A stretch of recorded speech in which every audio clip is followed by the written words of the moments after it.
The Zephyrian fleet was dying.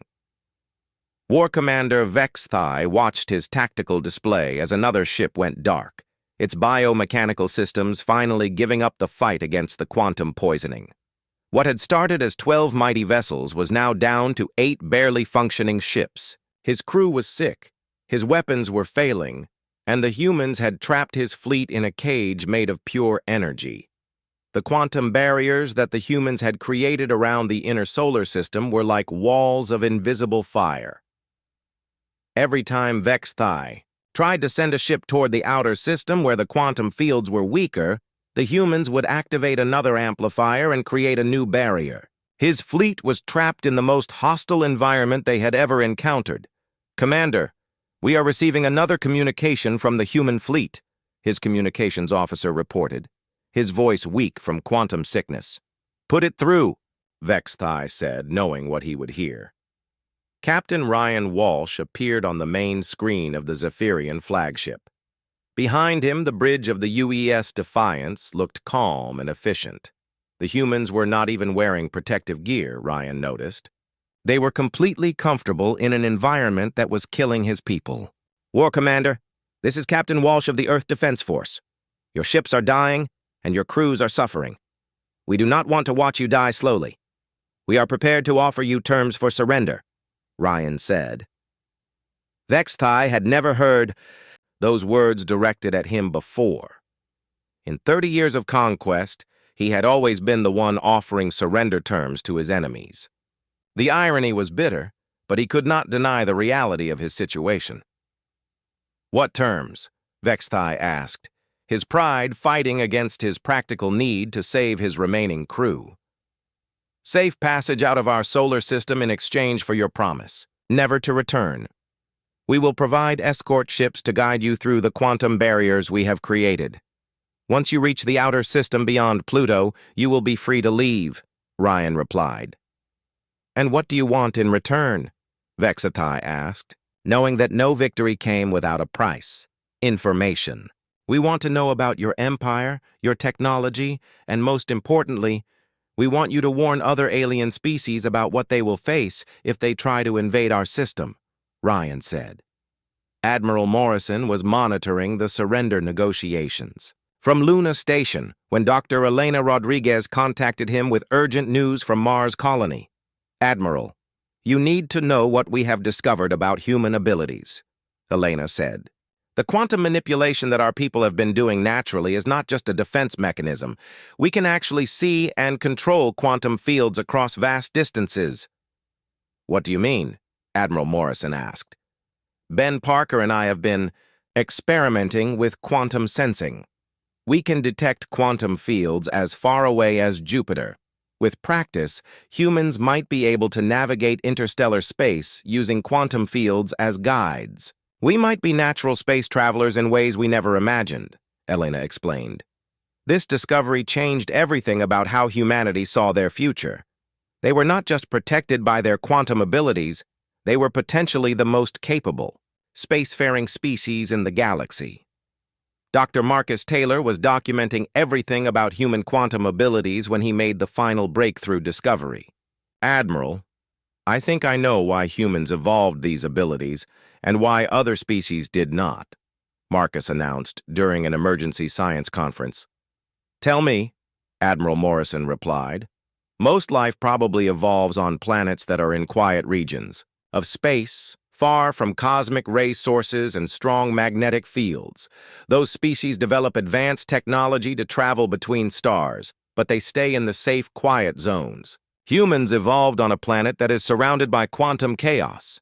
Instead of avoiding it, we learned to swim in it," Marcus explained. "So we are an evolutionary accident?" Admiral Morrison asked. "More like an evolutionary miracle. We are probably the only species in the galaxy that can survive and thrive in the dangerous regions of space that other species avoid. The areas between star systems that are filled with quantum storms and cosmic radiation are like highways to us, but they are deadly barriers to everyone else," Marcus said. War Commander Vexthai made his decision. Pride was not worth the lives of his remaining crew.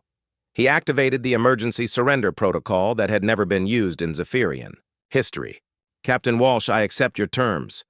The Zephyrian fleet surrenders to Earth, Vexthai announced, the words feeling strange in his mouth. The formal surrender took place in space between Earth and Mars.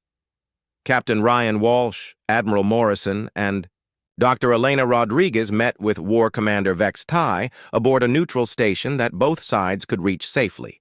The Zephyrian commander looked terrible, his blue skin pale, and his forearms shaking from quantum sickness.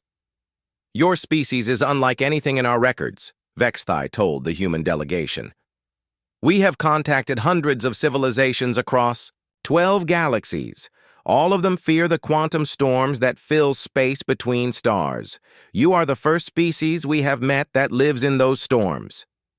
We did not know other species could not handle quantum fields, Elena replied. To us, they are just part of the natural environment. That is what makes you so dangerous, Vexthai said. The Zephyrian Empire controls territory in the quiet zones of space, the areas between galaxies where quantum fields are weak. But most of the universe is filled with quantum chaos. If your species can travel through those regions, you could reach any star system in the galaxy. Admiral Morrison understood the implications immediately. Humanity was not trapped on Earth by the dangers of space travel. They were uniquely equipped to explore regions of the galaxy that no other species could reach. We will keep our promise, Admiral Morrison told Vexthai. Your ships will be escorted safely out of our system.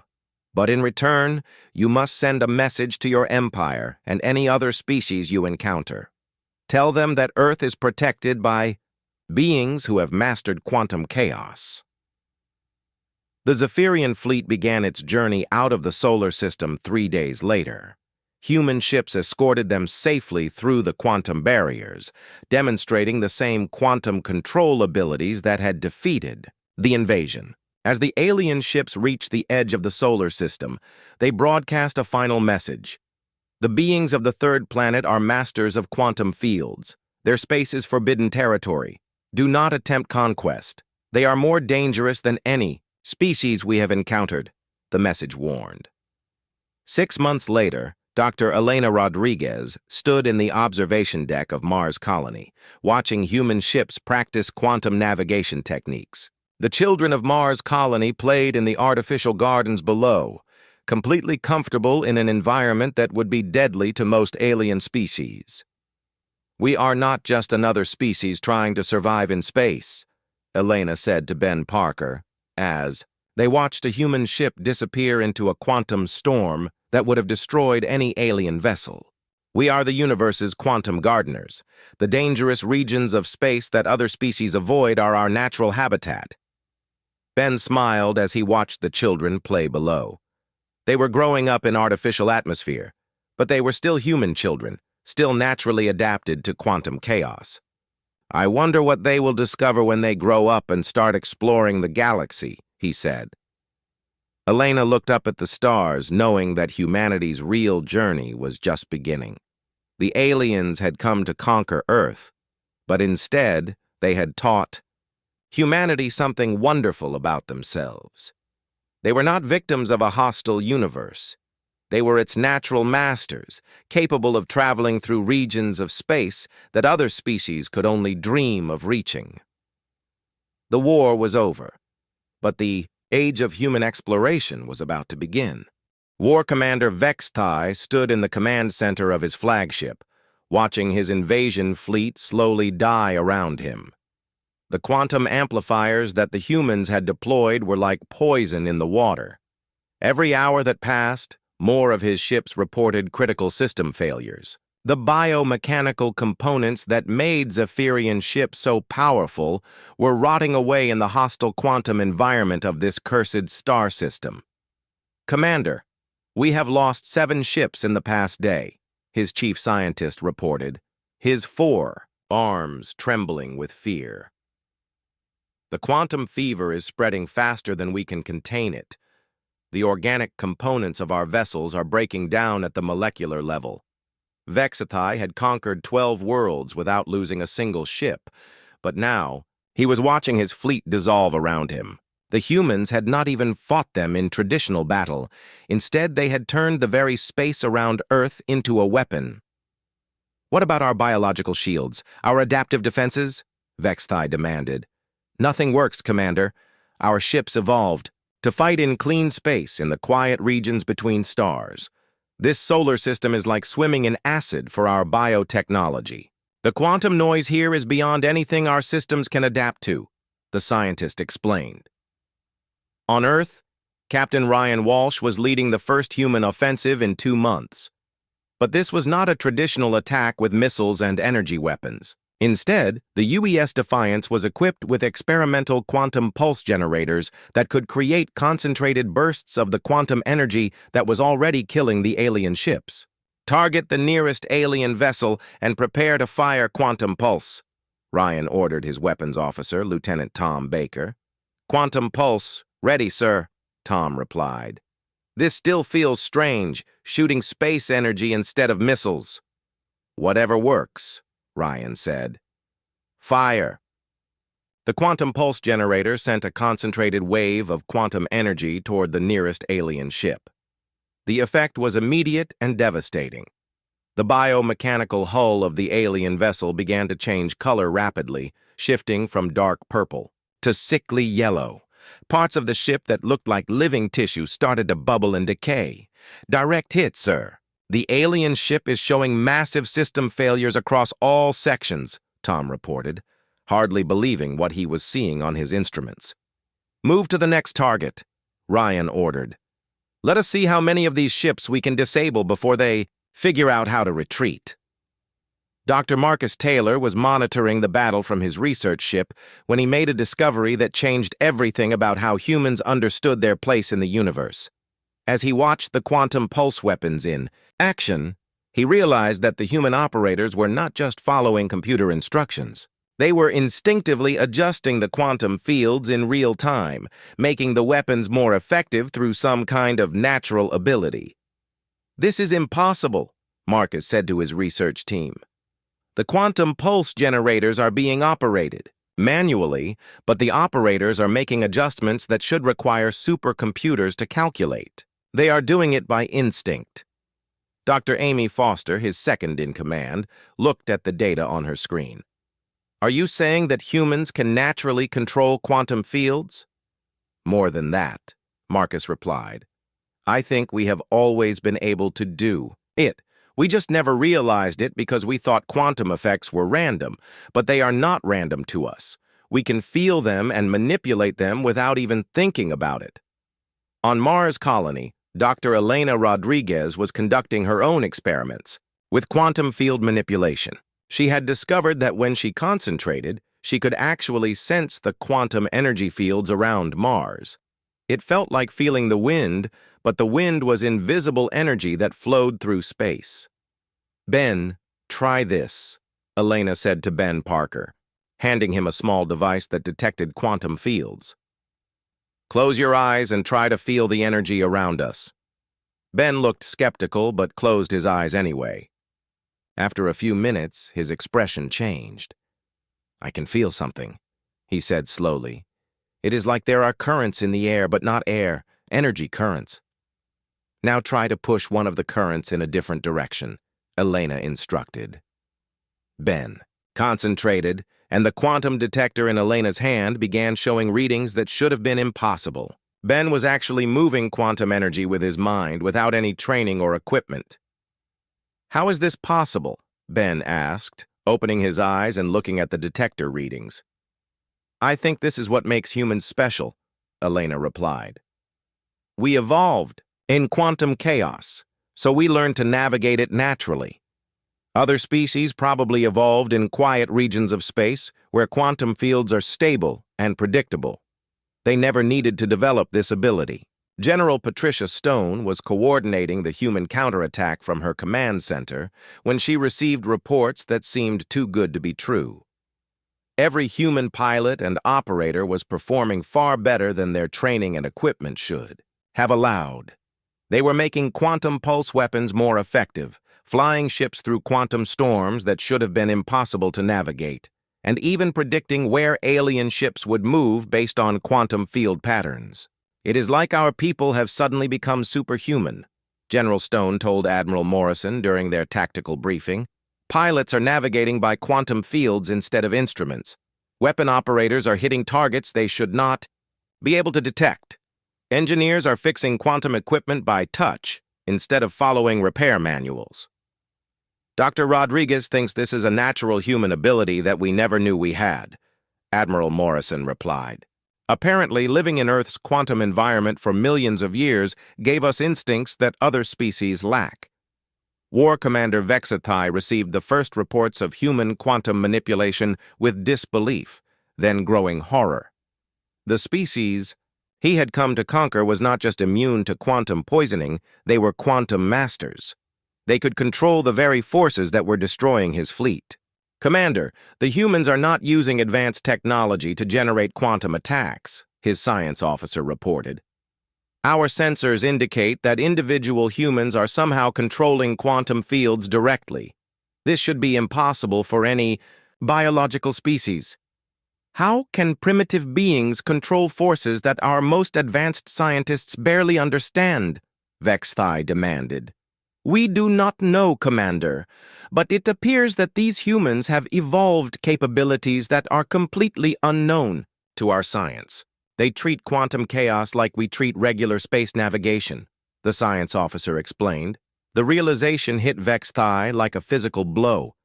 His empire had spent thousands of years avoiding the dangerous regions of space filled with quantum, storms, and chaotic energy fields. They had built their civilization in the quiet zones between galaxies where space was clean and predictable. But humans had evolved in the middle of one of those dangerous zones, and instead of being destroyed by it, they had learned to master it. Captain Ryan Walsh was leading the human fleet in pursuit of retreating alien ships when he made the most important tactical discovery of the war. The alien ships were not just retreating randomly. They were following specific paths through space, avoiding areas with high quantum energy. They can only travel through regions of stable quantum fields, Ryan realized.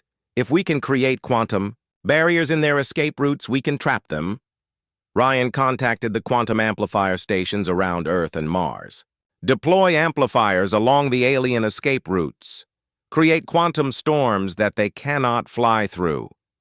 Within hours, the space around Earth was filled with artificial quantum storms that the alien ships could not cross. The mighty Zephyrian fleet, which had conquered 12 worlds, was trapped in a solar system that was slowly killing them. War Commander Vexathai looked at his tactical display and realized that his invasion had become a rescue mission. He was no longer trying to conquer Earth. He was trying to save what remained of his fleet before the quantum poisoning destroyed them all. For the first time in Zephyrian history, a fleet commander was about to do something that had never been done before. He was going to surrender. 6 weeks had passed since the alien fleet arrived, and the truth was finally becoming clear to humanity. The massive ships that had come to conquer Earth were slowly falling apart in space. What everyone had thought was a careful strategy was actually desperation. The aliens were trapped in a solar system that was killing them. Dr. Elena Rodriguez made the breakthrough discovery that changed everything. She had been working day and night in her laboratory on Mars Colony, studying samples of space dust and cosmic radiation that Mars Colony collected every day. What she found was so important that she immediately called Admiral Morrison on Luna Station.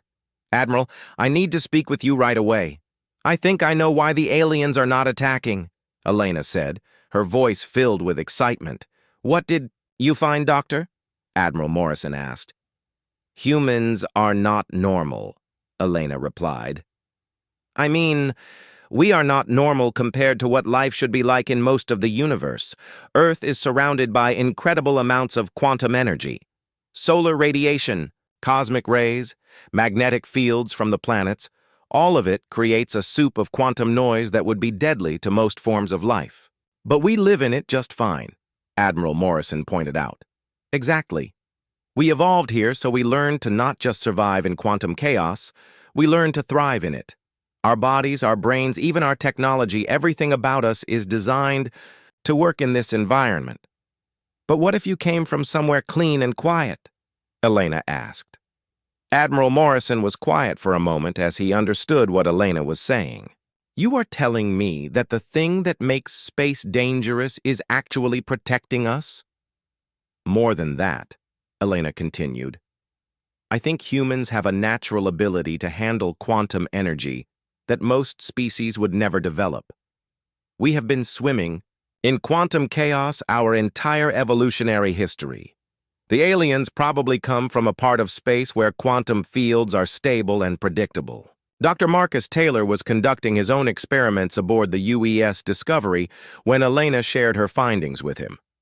Marcus had been studying the alien ships for weeks, and Elena's discovery explained everything he had observed.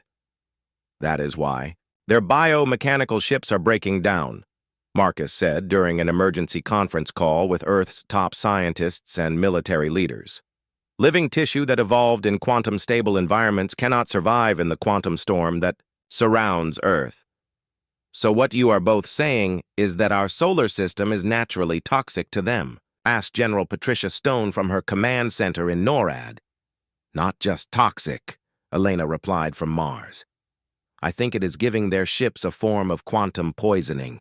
Their biological components are breaking down at the cellular level because they cannot process the quantum energy that is everywhere around here. This news changed everything for Earth's military strategy. Instead of trying to fight the aliens with weapons that were clearly outmatched, humanity could use the environment itself as a weapon.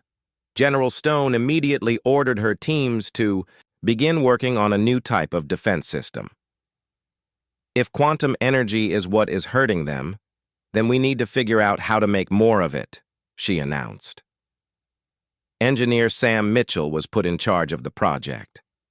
Sam worked at the International Space Station, and his job was to design and build quantum amplification devices. These machines would take the natural quantum energy that already existed around Earth and make it stronger.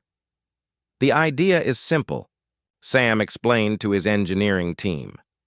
We know that quantum fields around planets and moons are what is making the alien ships sick. So we build devices that can increase those fields artificially. Is that even possible? Asked his assistant engineer, Carol Davis. We have been studying quantum fields for decades. We know how to detect them and measure them. The next step is learning how to amplify them, Sam replied. Meanwhile, Captain Ryan Walsh had been conducting secret reconnaissance missions, getting as close to the alien ships as he dared. What he found confirmed everything the scientists suspected. Admiral, the alien ships are definitely deteriorating, Ryan reported during his latest mission briefing. I can see sections of their hulls that look sick. The biomechanical parts are changing color, and some areas look like they are rotting. How are the crews inside the ships handling it? Admiral Morrison asked. Based on the energy readings from their ships, I think they are having serious problems. Their power systems are becoming more unstable every day. Some of the smaller ships have stopped moving completely, Ryan replied. War Commander Vexthai was indeed facing the worst crisis of his military career. What had started as a routine conquest had become a nightmare. His ships were dying around him, and his crew was becoming sick as well. The Zephyrians had never encountered anything like the quantum environment of this star system. Commander, we have lost 3 ships completely, his chief scientist reported. Their biomechanical systems have shut down entirely. The crews had to be evacuated to other vessels. What about the remaining ships? Vexthai asked, though he already knew the answer would be bad. All ships are showing signs of quantum poisoning. The biological components are breaking down faster than our repair systems can fix them. If we do not leave this system soon, we will lose the entire fleet, the scientist said. Vexthai looked at the tactical display showing his fleet positions. For the first time in his career, he was considering retreat. But the Zephyrian Empire did not tolerate failure, and returning without conquest would mean disgrace or death. On Earth, the quantum amplification project was moving faster than anyone had expected. Sam Mitchell and his team had built the first prototype device in just 2 weeks. The machine was installed on a satellite platform and positioned between Earth and the alien fleet. Activating quantum amplifier in 3, 2, 1, Sam announced from his control station. The effect was immediate and dramatic. The alien ships closest to the amplifier began showing signs of severe distress. Their biomechanical hulls started changing color more rapidly, and several ships began moving away from the amplified quantum field. "It is working," General Stone said, watching the alien ships retreat from the amplifier. "They are running away from our quantum field." Dr. Elena Rodriguez was monitoring the experiment from Mars when she made another important discovery. "Everyone, I am detecting something incredible. When we activated the quantum amplifier, the human space stations and ships in the area actually became more efficient. The quantum energy that hurts the aliens is making our technology work better." This revelation led to the most important discovery of all. Humans were not just immune to quantum chaos, they were natural quantum manipulators. Every human had an instinctive ability to work with quantum fields that other species lacked. "We are not just survivors in this environment," Dr. Marcus Taylor announced during an emergency meeting of Earth's leadership. "We are masters of it. Quantum energy that fills space and makes it dangerous for most life forms is something we can control naturally." Admiral Morrison realized that humanity had been looking at the situation backwards. They were not the helpless victims of a superior alien force. They were the dominant species in an environment that was hostile to most other forms of life. "Deploy quantum amplifiers around Earth, the Moon, and Mars," Admiral Morrison ordered. "If quantum energy is our natural weapon, then let us use it." The tide of the war was turning, and humanity had not fired a single shot. 3 weeks had passed since the alien ships first appeared, and nobody on Earth could understand what was happening. The massive Zephyrian fleet had moved closer to Earth, but stopped just outside the orbit of the Moon. They had not attacked, but they had not left either. They just sat there in space like they were waiting for something. Colonel Lisa Chen sat in her office at the Pentagon, surrounded by charts and computer screens showing the positions of every alien ship. Lisa was one of the best military strategists in the world, and her job was to figure out what the enemy was planning. But after 3 weeks of watching, she was more confused than ever. "They should have attacked by now," Lisa said to her assistant, Major Paul Wright. "Every military textbook says you strike fast and hard when you have overwhelming force. But they are just sitting there." "Maybe they are studying us," Paul suggested. "For 3 weeks? They already knew our languages when they arrived.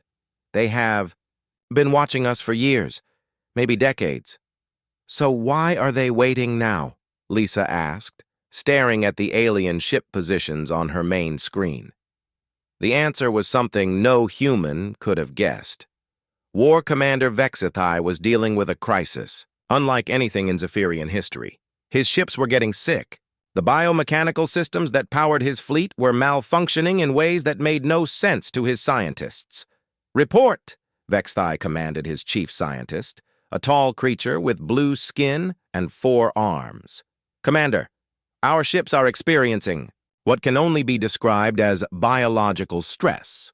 The living components of our vessels are showing signs of cellular breakdown. We have never seen anything like this," the scientist reported, his voice filled with worry. "What is causing it?" Vexithai demanded. "We do not know. Our ships have conquered in 12 different star systems, but this region of space is unlike anywhere we have been before. There are energy patterns here that seem to interfere with our biotechnology." Dr. Marcus Taylor was having the best 3 weeks of his scientific career. The physicist was aboard the research vessel UES Discovery, and his job was to study everything about the alien ships that Earth's sensors could detect. What he was learning changed everything humans thought they knew about space travel. "The alien ships are not made of normal metal and circuits like our ships," Marcus explained to his research team during their daily meeting. "They appear to be part machine and part living organism. The metal grows and heals itself. The power systems seem to be based on biological processes we do not understand." That sounds incredibly advanced, said Dr. Amy Foster, his second-in-command. It is advanced, but it might also be their weakness, Marcus replied. Living things can get sick, and I think something in our solar system is making their ships sick. Marcus had been studying the energy patterns around Earth, the Moon, and the other planets. What he found was that space near Earth was full of what he called quantum noise. This was invisible energy that came from the sun, the planets, and even the cosmic rays that traveled through space. Most of the time, humans did not even notice this energy, but it was everywhere. Our ships are designed to work in this environment because we built them here, Marcus explained. But what if you evolved in a completely different type of space? What if you came from somewhere that did not have all this quantum noise? On Mars colony, Dr. Elena Rodriguez was making her own discoveries. She had been watching the alien ships through the powerful telescopes on Mars, and she noticed something that the observers on Earth had missed. "Ben, come look at this," Elena called to Ben Parker. "I have been tracking the alien ship movements for 3 weeks, and I found a pattern." Ben looked at Elena's computer screen, which showed the paths the alien ships had taken since arriving. The ships had not moved in straight lines. Instead, they had taken long, curved paths that avoided certain areas of space. "They are avoiding the areas where Jupiter's magnetic field is strongest," Elena said, pointing to the screen. "And look here, they also avoided the space near the asteroid belt where there are lots of cosmic rays." "Why would they do that?" Ben asked. "I think those areas are dangerous to them somehow. Maybe their ships cannot handle the natural energy that exists in those places," Elena replied. Captain Ryan Walsh and the UES Defiance had finally reached Earth's orbit, but Ryan quickly realized that his ship's weapons would be useless against the alien vessels. Instead, he decided to do something that his training had taught him was usually a bad idea. He was going to get as close to the alien ships as possible to study them. "Sir, getting close to those ships could be suicide," his weapons officer, Lieutenant Tom Baker, warned him. "Maybe, but sitting back and doing nothing is definitely suicide for our entire species," Ryan replied. "Besides, they have had 3 weeks to attack us, and they have not. Something is stopping them." Ryan carefully moved the Defiance closer to the alien fleet. As his ship approached, he noticed something strange on his sensors. The alien ships were giving off unusual energy readings. Their power systems seemed to be fluctuating, like an engine that was having trouble running smoothly. "Tom, are you seeing this?" Ryan asked his weapons officer. "Yes, sir. Their power signatures are all over the place. Our ships have steady power readings, but theirs keep changing," Tom replied. Back on Luna Station, Admiral Morrison was receiving reports from all of his people. The picture that was emerging made him both hopeful and worried at the same time. "So let me understand this correctly," Jake said during his staff meeting. "The alien ships appear to be having technical problems. They are avoiding certain areas of space that have high energy levels, and they have not attacked us, even though they clearly have superior firepower." "That is correct, sir," Colonel Chen confirmed via video link from Earth. "It appears that something about our solar system is causing them problems they did not expect." Dr. Marcus Taylor joined the meeting from his research ship. "Admiral, I believe the aliens come from a region of space that is very different from ours. Their biomechanical technology works perfectly in clean, empty space, but our solar system is full of natural energy fields that interfere with their systems." "Are you saying that the thing that makes space travel dangerous for us is what is protecting us from them?" Admiral Morrison asked. "Exactly. We learned to build our technology to work in this environment because we had to. But if you evolved somewhere else, this environment might be toxic to your technology," Marcus explained. War Commander Vexathai was reaching the same conclusion, but from the opposite perspective. His fleet was slowly dying, and he did not know how to stop it. The energy fields around this star system were unlike anything the Zephyrians had encountered. It was as if the space itself was hostile to their ships. "Commander, we must make a decision soon," his chief scientist reported. If we stay in this region much longer, we may lose ships. But if we retreat without conquering this world, the Empire will consider us failures, Vexthai replied. Better to be alive failures than dead heroes, the scientist said quietly.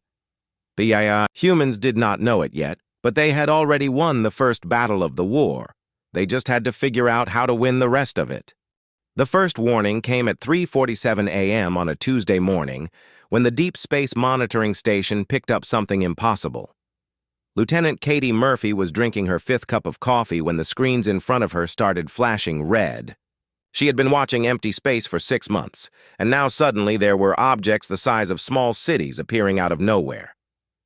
Admiral Morrison, you need to see this right now, Katie said into her radio, her voice shaking slightly. She had trained for this moment, but never really believed it would happen. Admiral Jake Morrison was already awake in his quarters on Luna Station. He had not been sleeping well lately, and something deep in his gut told him that humanity was about to face its biggest challenge ever. When he reached the command center 5 minutes later, he saw what had woken Katie up. 12 massive ships hung in the darkness beyond Pluto. They were not like anything humans had ever built or imagined. The ships looked alive, with surfaces that seemed to breathe and pulse with their own light. They were dark purple and black, with strange growths that looked like both metal and flesh at the same time. How big are they? Jake asked, staring. At the main screen. The largest one is about 15 miles long, sir. The others are smaller but still bigger than our largest space stations, Katie replied, her fingers dancing across her keyboard as she tried to get more information. Dr. Elena Rodriguez was working late in her laboratory on Mars Colony when she received the emergency alert. She had been studying rock samples from the asteroid belt, but now she dropped everything and ran to the observation deck. Through the powerful telescopes, she could see the alien ships clearly. They were beautiful, in a terrifying way, like giant sea creatures swimming through space. Ben, come look at this, Elena called to Ben Parker, who ran the daily operations of Mars Colony. Ben was a practical man who usually did not get excited about much, but when he saw the alien ships, his face went pale. How many people know about this? Ben asked.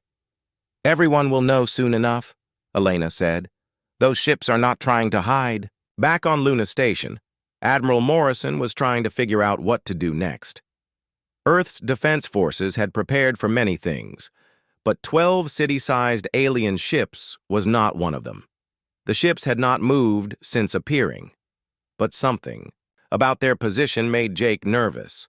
They were arranged in a perfect formation, like they were getting ready for something.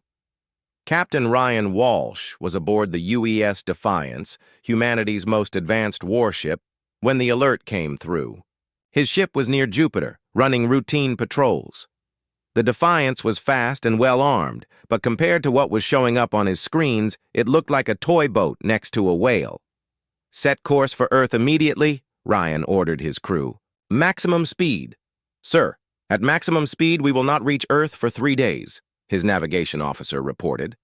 Then we better hope those ships wait 3 days before doing whatever they came here to do, Ryan said grimly.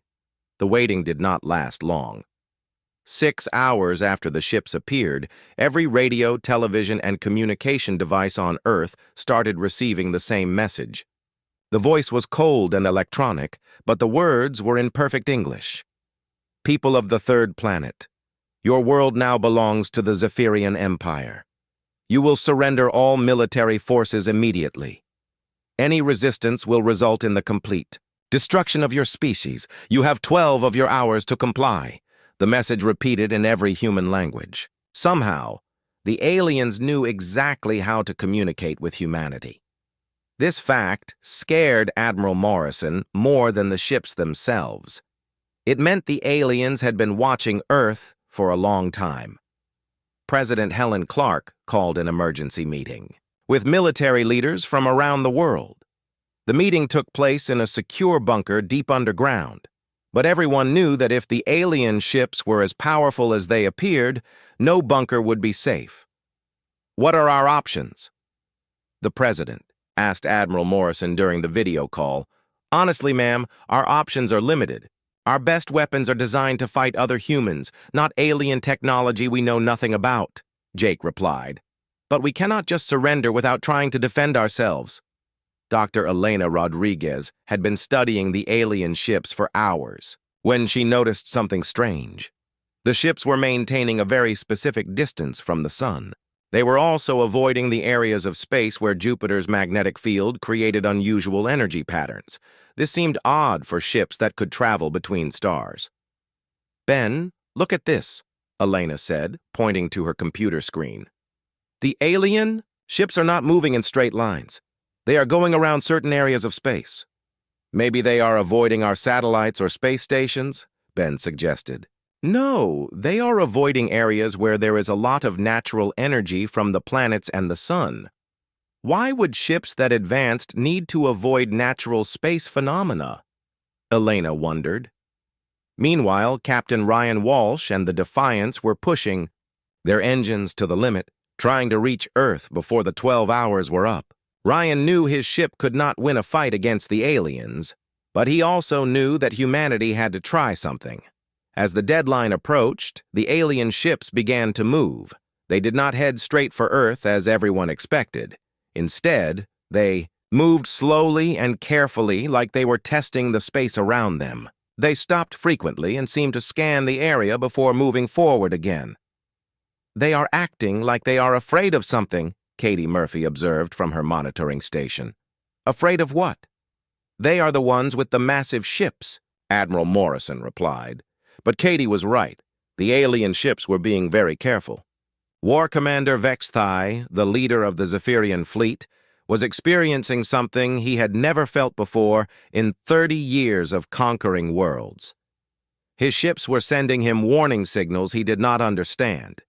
The biomechanical systems that made his fleet so powerful were reporting problems that made no sense. The space around this star system was different from anywhere the Zephyrians had been before.